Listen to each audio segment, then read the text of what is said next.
sometimes wonder what it would be like to hear Jesus preach. It must be unpredictable at times what he's going to say next. It seems like people are hanging on his every word. You don't know what he's going to say. Today's gospel, what's happening is that people are admiring the temple. If you look at history, the second temple that was built is one of the great wonders of the ancient world. They're admiring this temple. Look at all the costly stones, the votive offerings. And Jesus said, all of this is going to be destroyed. And on top of that, you're going to have wars and insurrections, nation against nation, kingdom against kingdom. You're going to be seized and be put into prison. Your family is going to come against you. You are going to be hated by all, and some of you are going to be put to death. Imagine the response of the disciples. Wow, that really escalated quickly, right? What would their response be? But what Jesus says is sobering. He says, before all this stuff happening in terms of the famine, the plague, and the wars, and the earthquakes, Jesus says, before that happens, he says, they will seize you and persecute you. You will be handed over by parents, by brothers, by relatives, and by friends, and some of you will be put to death. And then he says this, you will be hated by all because of my name. Jesus is saying to his followers, the church, you will be hated by all. And this is what we see in Christian history. Throughout the history of the church, the Christian church has been persecuted and been hated. Throughout the history of the church.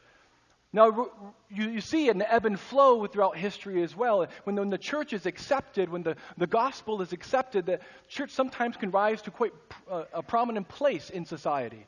It's not experiencing much persecution because in many ways the society has received the gospel and has been converted by it. But other times, the church is fiercely resisted, and people are put to death, and the church is hated by all. Now, as Christians, we don't have much to complain about here in our culture. None of us, as far as I know, in our society today, in the United States, is being killed for being a Christian. And that's good news. But what we can see is an increase of hostility toward Christians and their faith. We see this all the time. For just believing in Jesus and following his teachings, we are called unscientific. We are called irrational. We are called bigots. We are called intolerant. We are called homophobes. We are called insensitive. All for what? For believing that Jesus is who he says he is.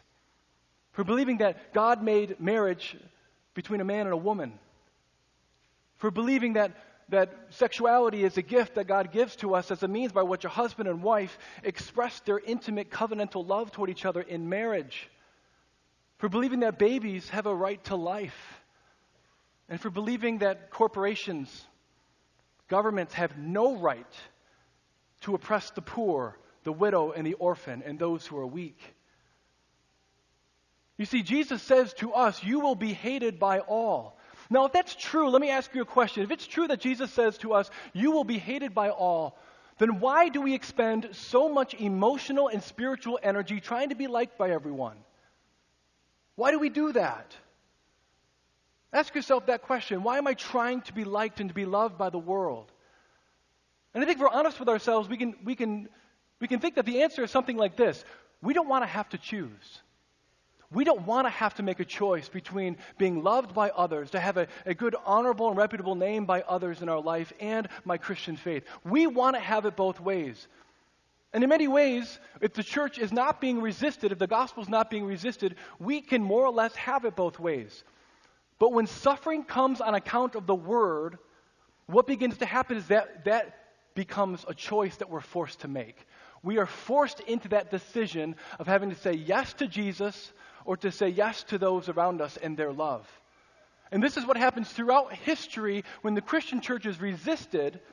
There is a separation that happens among those who call themselves Christians. Those who buckle down and say, Jesus, I'm with you no matter what.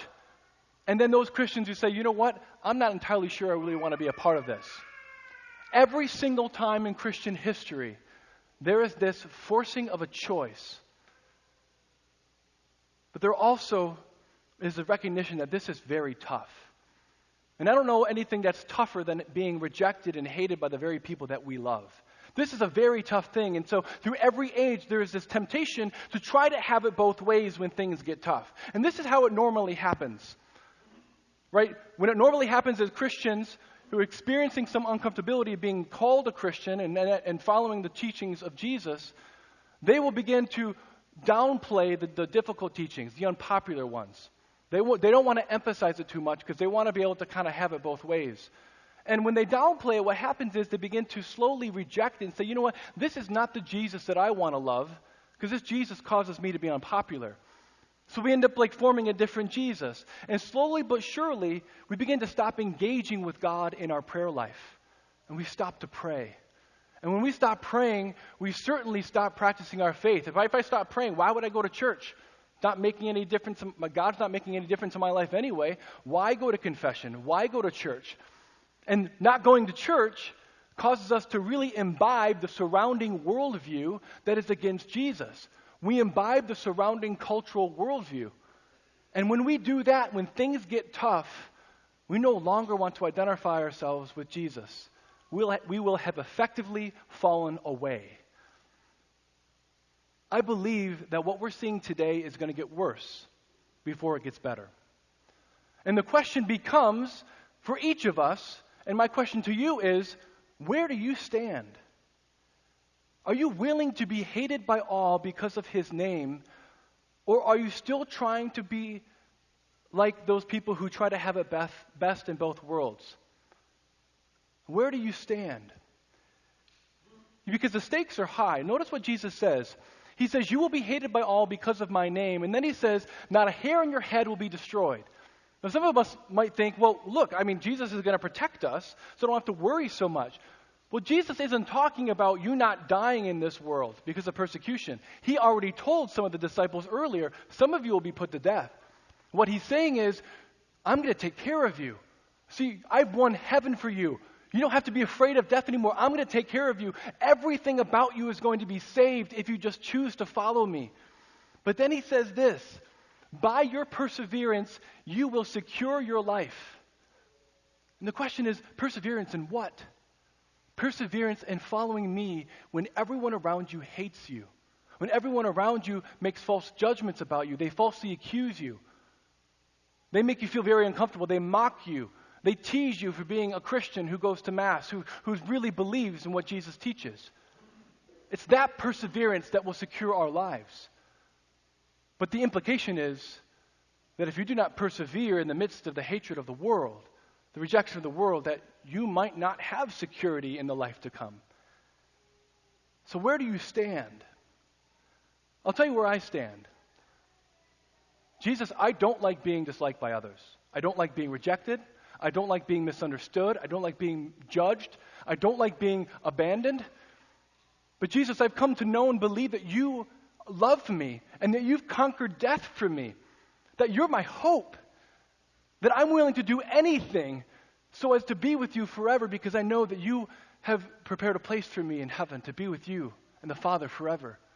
Lord, please help me to stay faithful to you when people around me don't like you, don't want you, who have rejected you. Help me to be dead to the opinions of others so that I can be alive in you. And what I believe, as I was praying about this homily, that Jesus is saying to all of us, specifically in this parish, he says, I'm going to take care of you. That's what I heard him say. He said, I'm going to take care of you. Don't give up. It's worth it. I'm going to take care of you. Don't give up. It's worth it. Right before Jesus died, he said something to the disciples that I think he wants us to remember. He says, in this world you will have trouble. But then he says, take courage. I have overcome the world. My brothers and sisters, when things get dark, when people are resisted, and I know there's some people here in this parish who are experiencing a lot of negative kind of pushback from family members, from friends, from maybe their social network, some teasing, some even just pushback, or even family members who don't practice, who are saying all sorts of false things against you. My encouragement is that Jesus has already overcome. You cannot snuff out the Christian faith. You cannot snuff out Jesus because he's alive. And he wants us to live with him forever. So if we say yes to him in the midst of all this, then not only will we know his love in the midst of suffering, we will have secured our life for eternity.